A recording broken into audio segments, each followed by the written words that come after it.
Hey, it's KingsDecree, and we are halfway through our, pretty close to halfway through our 100-game challenge of this Gwoon Henselt deck. And again, like saw the previous video, basically, I'm taking one deck and I'm going 100 games with it straight, no other decks, and most importantly, no changes. No changes to be made.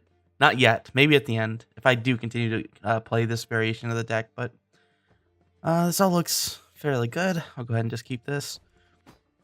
So it's sitting at a 45% win rate, which is, obviously not that great. But the thing is, like, around 25 games total, I was just straight up ready to just quit this challenge because I nosedived into a 30% win rate. And I was like, man, I can't do this. This deck is just not that good. I don't want to. I'm done with this. But I stuck it out. I won another 20 or so games, and I actually started winning again and going back up to 45%. I have no idea why the swings are so. And this is something I've talked about in the past as well. But for some reason, my win loss on this game it swings so drastically. And you actually see this whenever I'm taking all the stats down, and you'll see where I go 10 games in a row and not win a single one, and then the next morning or whatever, my next play session, I'll have the same amount of wins in a row. It's really weird. It might actually. Well, the thing is, this is not a really closed beta, or it's not an exceptionally closed beta. So it's not like I'm running into what I would feel is a noticeable amount of non-variation, I guess, which is a really weird way to say that, but while there might be some if you play in the morning at my time, then you're gonna go up against more difficult players. Maybe playing the evenings a little bit easier. I'm not really sure that that's the case, but it very well may be. I should have taken timestamps along with my stat taking. I'll probably do that on the next time, but oh yikes. Huh. Why didn't he do one more damage to that? He probably has another 2 damage in his hand. Or he's gonna decoy his the Soda Drake back. But that's okay. Oh yeah, and so my original plan of learning this deck, not making any changes, actually been much bigger of a success than I thought it would be. Because for example, Reaver Hunter or Reaver Scout, I always get those mixed up. I went into this man, Reaver Scout's one of the worst cards in the game. Why would you ever put this garbage card in your deck? But I've been actually seeing how actually good this card is. It's yeah, that's probably why all these professional, or not necessarily professional, but very skilled players are putting Reaver Scout in their deck in most of these northern realms. Yeah, it kind of makes sense. Being able to pull out your win condition on a pretty reliable basis is actually pretty good. Who would have thought? And also, Reaver Scouting out medics is also really nice. Because I usually dump the medics back into my deck in the mulligan phase.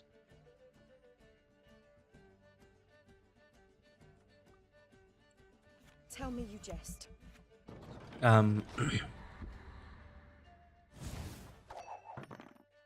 So yeah, I'm only halfway through, but I feel like I've definitely been both improving as a player. Being able to actually see Reaver Hunter is actually pretty good. To just being better with this deck. I didn't really realize it at first, even though it was a deck archetype that I have played before. The Golden Henselt deck archetype, and I felt like I could pilot it relatively well. But going into this kind of deck archetype makes me rethink that entirely. Slaughter them to a man. So I think if I can drop that Latch Siege Tower, I pretty much win the game. Assuming there's not a smite waiting for me or something.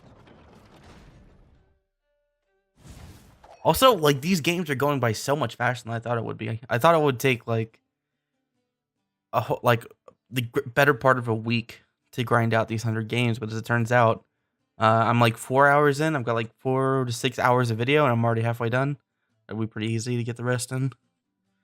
I may even have to increase it to 200 games or something. I want to be able to do something like this once a week and not necessarily twice a week. So I may just increase it to 200, maybe 250, something like that. Slaughter them to a And man. then the stats will really, you know, come together as something that's something usable and not just relatively interesting for like a small data sample.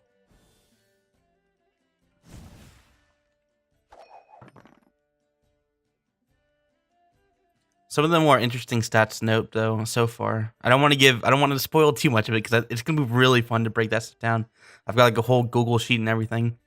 Oh, I can actually. Oh well.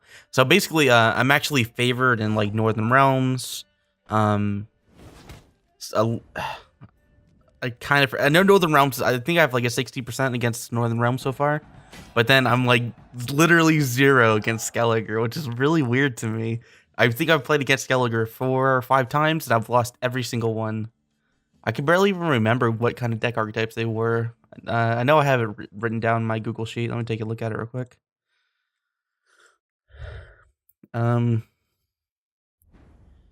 Oh wow, it's actually a bunch of Warcry Skelliger. Also, another thing that's really weird, and this will be included in the stats at the end.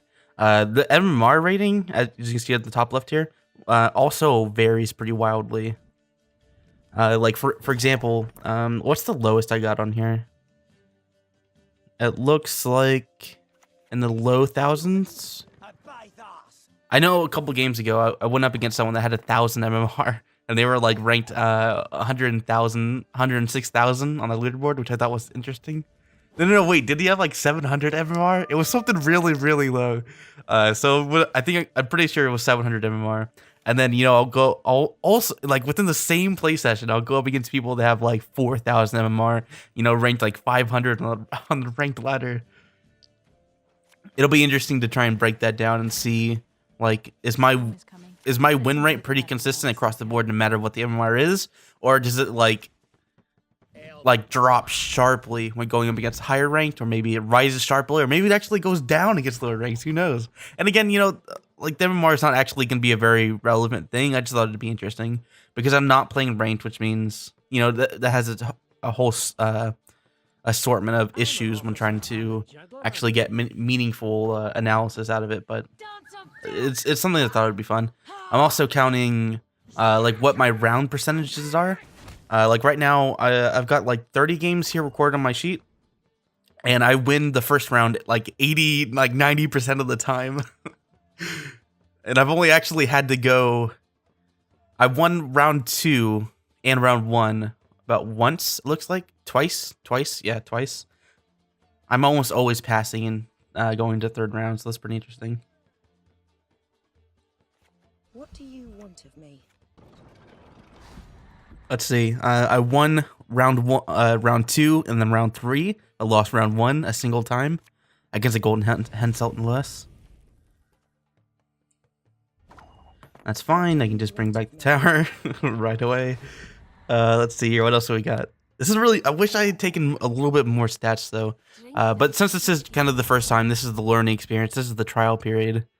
It's not that big of a loss. But I did. I definitely made sure to get the what deck I was playing against, and not just the faction, but the actual deck archetype. As I kind of went for a more general sense, but like some of these, like a lot of people don't actually run like exact copies of, you know, the deck archetype that they're playing, but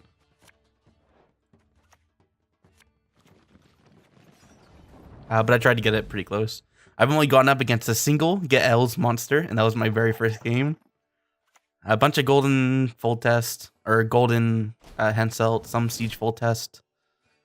Lots of Brewer Scoia'tael, which is interesting. Lots of Ethne Scoia'tael. And I guess I do this unit. I wonder what that. Oh wait, what is that ambush card? What could it possibly be? The only thing I can think of is the buffing one, but I wonder how like how many points is he gonna swing here? I really better not lose by being like 21 points ahead. Like, come on. Even more than that. gosh. Oh, I hate School and Tell. I hate that shit. That's frustrating.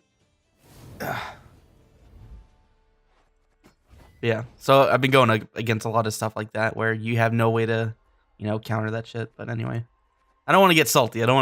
But yeah, I run into so much of that Scoia'tael deck where they buff up that one ambush card until like you think you've won. You're going through the entire game and you're ahead the entire time, and then on the very last turn they drop down this like 50 strength card that just completely wipes you out. Anyway. Not very fun to play against. And that's actually a big reason why I stopped playing for a while there, is because of that. So let's go into those stats real quick. So 27% against monsters. It's I think out of that, 20% of my okay, let me restart that. Out of those 11 games against monster, like 75% of that was consume monster, and then the other ones were weather. Yeah, the monster matchup is really difficult. Nilfgaard just slightly favored Northern Realms. I thought it was a little bit more favored Northern Realms. And also a little bit favored against Scoia'tael. But usually against Scoia'tael, it's, let's see, what is it? I don't have enough data here. But it's not that, it's usually not that super buff up, the one card. But it's usually the special card one. And then the commander, whatever, 3 strength cards. And then 0 and 4 against Skelliger. I don't know why it's so bad against Skelliger. It's not even, like, Skelliger is not even that strong of a deck, and yet I can't seem to really get much of a handle on it. Just to give some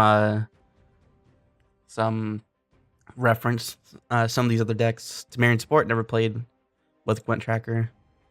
All the Glitters is Gold. Wow, I played almost over 100 games of All the Glitters is Gold. Super favor against Scoia'tael. Man, maybe I need to break that deck out right now. Northern Realms 57%, Nilfgaard 62. Monster's pretty rough. Skelliger's still pretty rough. I'm not sure what it is about Skelliger that I can't really beat them. Yeah, All the Glitters Gold is a really nice deck. I like that deck. My shitty Warcry only hit about a 42% win rate. I did great against Skelliger, so the only way you can beat Skelliger is to play Skelliger. And then the Swim Control, which I didn't play very many of at all. Broke down to a solid 50-50. So yeah, that's halfway through. It's actually a lot more fun than I thought it was going to be. This is definitely going to be a regular feature. So make sure to look out for that.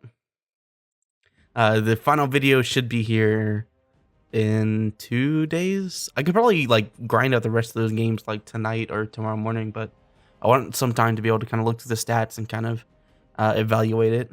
And it's not going to be like a scripted thing or anything like that. It's just going to be kind of looking through it and finding what's interesting. But also at the same time, making sure my Google Sheet is set up to effortlessly convey that information. Yep. So look out for that. And also my Brawl of Ages review. Probably upload it tomorrow, 2 days, 3 days, maybe? Something like that. And thanks for watching.